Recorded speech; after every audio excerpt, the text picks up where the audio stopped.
Oi meninas! Para vocês que como eu vestem rosa e são frutos de uma fraquejada, eu tô aqui hoje para fazer um tutorial de uma maquiagem bafo. E no vídeo de hoje vou fazer uma maquiagem bem rápida, prática, para você que tá na correria, ou então para você que vai ser estuprada caso tenha merecido. Bem VaptVupt. Então vamos comigo? Um pouquinho de base já cobriu tudo. Cobre as espinhas, cobre os escândalos de corrupção, cobre a ligação com a milícia. É ótimo.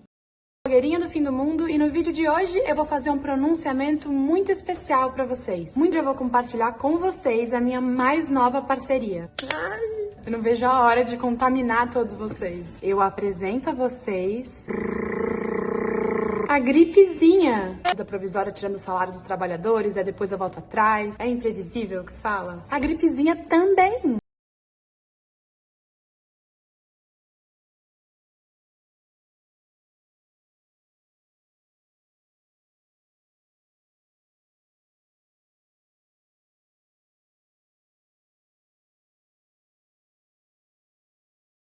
Começar perguntando a coisa mais óbvia, né? Que é como que surgiu a ideia para você fazer esses vídeos, se é você que escreve, você que edita, como que é produzido, demora muito?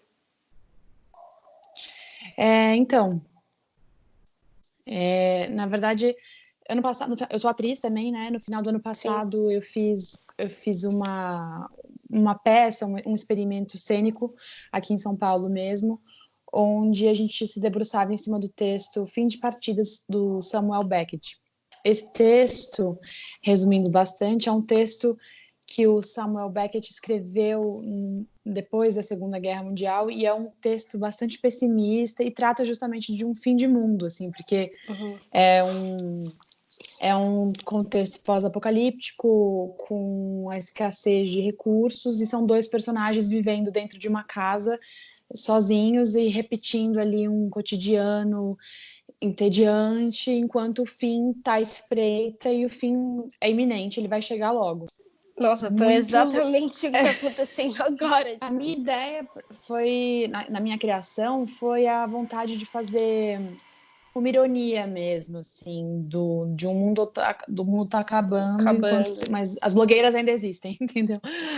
Assim, as influencers ainda existem. E talvez o motivo pelo qual eu escolhi fazer esse formato foi o seguinte: quando ano passado aconteciam muitas atrocidades no governo do Bolsonaro, ou algum ministro falava alguma coisa, ou ele próprio, eu fazia esse exercício de ir na página de celebridades, ou então de blogueiras, ou de pessoas influentes que têm milhões de seguidores, dentre elas muitas crianças e adolescentes, e eu via como elas se posicionavam. E muitas vezes elas não se posicionavam, elas ficavam em absoluto silêncio, elas não se colocam. E você vai no feed dessas pessoas e é só selfie e foto de capa de revista, e sessões de fotos onde elas são maravilhosas, e viagens caríssimas. Eu acho isso um serviço absurdo, porque eu fico me perguntando que tipo de pessoa elas acham que elas por quais tipos de pessoas elas acham que elas são seguidas, sabe? São milhões de seguidores e a grande parte deles são brasileiros. Que tipo de brasileiras que elas acham que seguem elas, sabe? E ficar ostentando uma vida de luxo, de presentes, de coisas caras, e de uma pele impecável que não existe, de uma roupa impecável que também não existe, isso tudo eu acho um grande serviço. Eu acho que essas pessoas, elas têm um alcance que talvez um alcance e um poder parece que elas não sabem que elas têm, que é de influenciar de fato milhões de pessoas. Esse número não é um número hiperbólico, isso é fato. E elas às vezes optam por só apontar para si,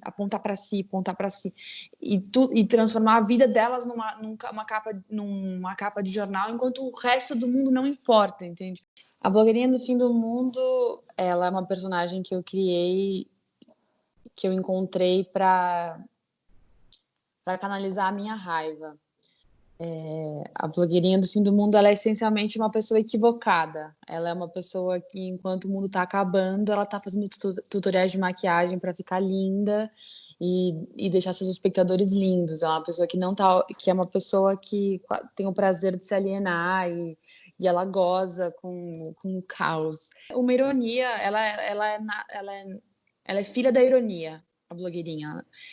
ela fala atrocidades, mas de uma maneira muito solar, de uma maneira muito infantil, que é como as blogueirinhas falam com os espectadores, infantilizando os espectadores, sempre sorridente, sempre bonitinha e fofa, mas falando coisas muito pesadas. É essa ironia que ela nasce. Então, eu acho que tanto essa coisa da feminilidade, da maquiagem, de estarmos sempre belas e depiladas e com cabelo em ordem e sempre cheirosas e sempre apresentáveis e sempre delicadas e femininas, tudo isso são códigos que eu acho que são estereótipos de gênero que nos aprisionam nesse lugar que não dá conta para mim do que é ser mulher. E ser mulher quase que virou isso, entendeu? Ser mais feminina, ser mais consumista, sabe, cuidar mais da pele, ser magra e usar um salto lindo e uma roupa impecável da moda. Tudo isso eu tenho problema com isso. Eu não sou uma mulher definitivamente eu não sou uma mulher nesse molde. Não acho que isso é pior, não acho definitivamente que isso é pior. Eu só acho que isso em algum nível sempre coloca a gente em um lugar de aprisionamento. Eu acho que são códigos do patriarcado e do capitalismo que as mulheres são armadilhas, que eu acho que as mulheres caem com muita facilidade e começam, a partir de certo ponto, acreditar que isso é um gosto individual. Eu não consigo acreditar que isso é um gosto individual, do tipo, eu me depilo porque eu gosto, porque eu me maquio porque eu gosto, porque eu me sinto bem com isso. Os nossos gostos, os nossos desejos, os nossos ideais de beleza são absolutamente construídos, então eu não consigo acreditar que isso é individual. Então, por isso que eu tenho um pouco de problema com isso, porque eu acho que essas pessoas têm muita influência e eu gostaria de acreditar que nas próximas gerações as meninas não se preocupassem tanto com isso, que elas se preocupassem com coisas mais talvez importantes. E muitas dessas celebridades, dessas blogueirinhas, dessas pessoas influentes, youtubers, elas não se posicionam politicamente, isso é fato. Por exemplo, nas eleições de 2018, o máximo que elas iam, e algumas poucas iam, admitir um voto no Ciro Gomes, no primeiro turno, mas a partir do segundo turno não existia nenhum tipo de posicionamento, era tipo, não falavam, algumas falavam que eram ele não, outras nada, assim, o assunto política não entrava no espectro dessas pessoas. Isso era uma coisa, assim, que me assustava muito. A gente estava falando de eleições presidenciais e existia um homem que flertava abertamente com o fascismo como um candidato, e agora a gente vê o desastre que o Bolsonaro é como líder, como ele é absolutamente incompetente, e as pessoas não se posicionavam, não falavam nada. Então, eu acho que esse tipo de influencer, esse tipo de influenciadora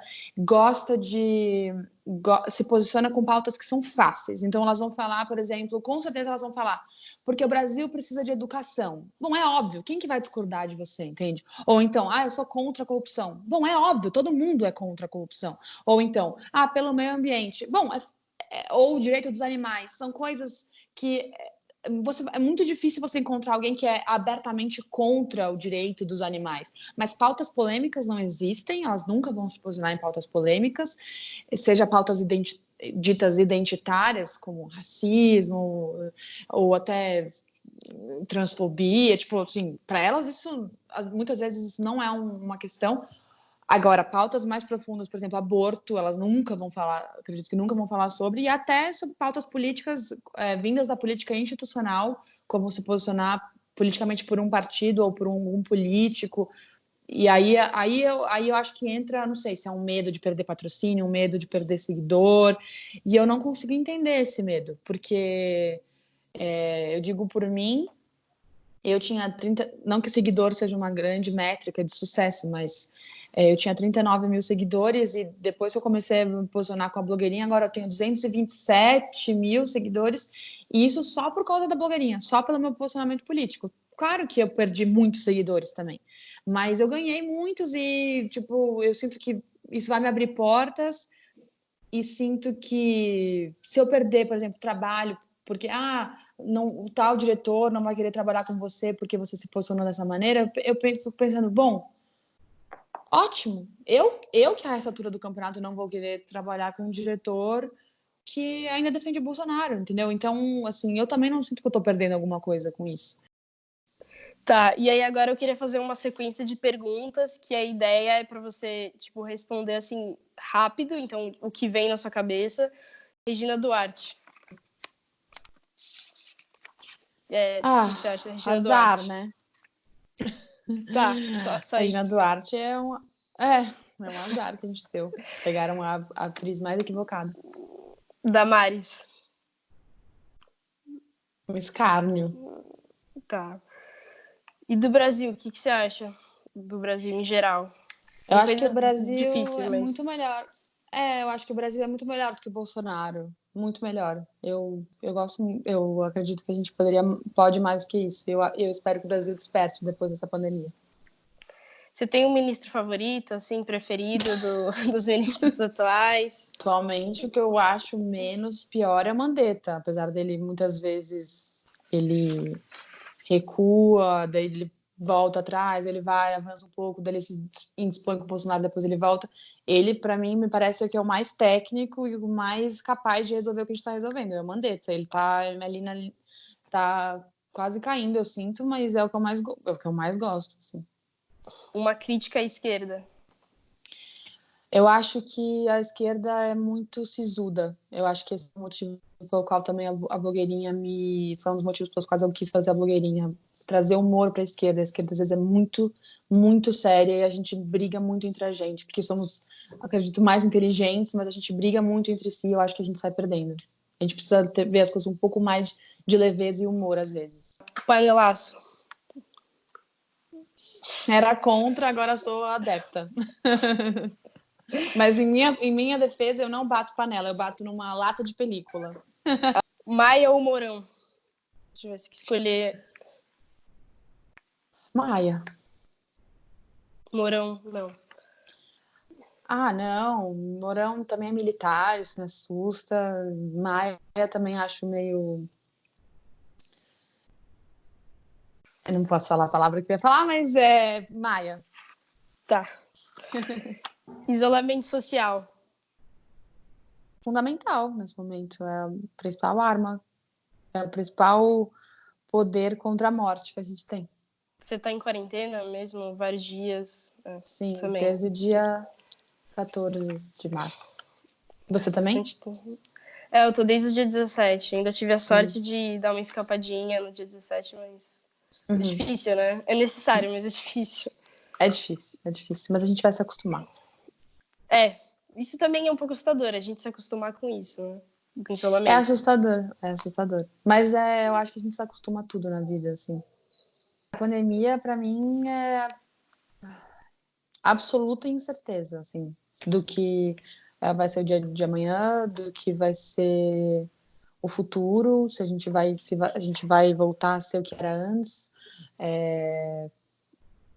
Eu acho que é uma incerteza absoluta para todo o mundo, e isso que é o mais assustador, assim. O corpo da mulher no cinema brasileiro.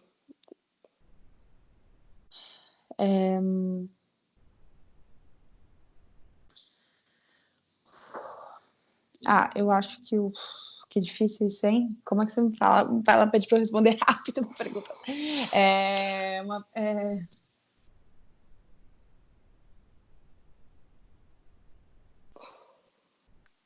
Nossa, que difícil, cara. É difícil, Você acha que tem uma hipersexualização da mulher no cinema brasileiro? Você foi a Bruna Surfistinha, né? Você protagonizou a Bruna Surfistinha. Aí teve aquele seriado pela Pródigo, né, da Oscar Freire, que também era uma coisa, também mexia com prostituição, né?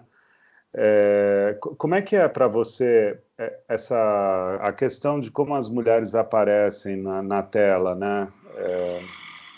Dentro dessa perspectiva feminista, né?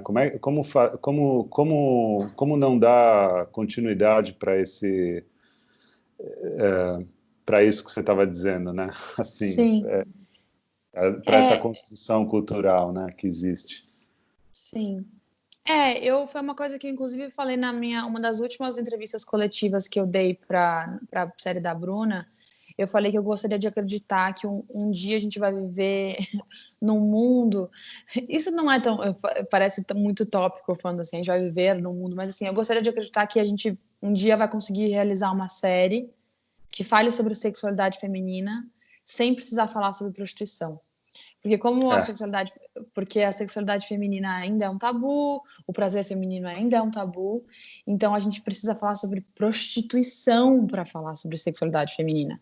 Não que a prostituição esteja errado, não é isso, mas assim, é o extremo da sexualidade feminina, do tipo, só a prostituta é capaz de sentir prazer. Então, e assumir o seu prazer e se empoderar como mulher que tem tesão. A prostituta representa isso ainda.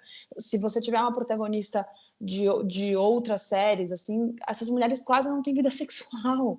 Não, mentira, tem. Claro que tem muitas séries que tem, mas é difícil. Eu sinto que é sempre, aqui no Brasil, assim, é sempre ainda é um território muito grande a ser conquistado. Então, não é à toa que tem muitas séries no Brasil que passam por esse tema. Então, é isso. Eu já fiz 2 séries de prostituição. Minha carreira de atriz é super curta e eu já fiz 2 séries de prostituição. E aí, além delas, tem O Negócio, da HBO, aquela Rua Augusta, A Verdades Secretas. Então, são séries ótimas, dramaturgicamente falando, são ótimas as séries. Mas é que eu acho que é uma coisa da cultura mesmo, é maior do que elas, que é falar sobre sexualidade, falar sobre mulheres protagonistas, tem que passar um pouco pelo lugar hipersexualizado.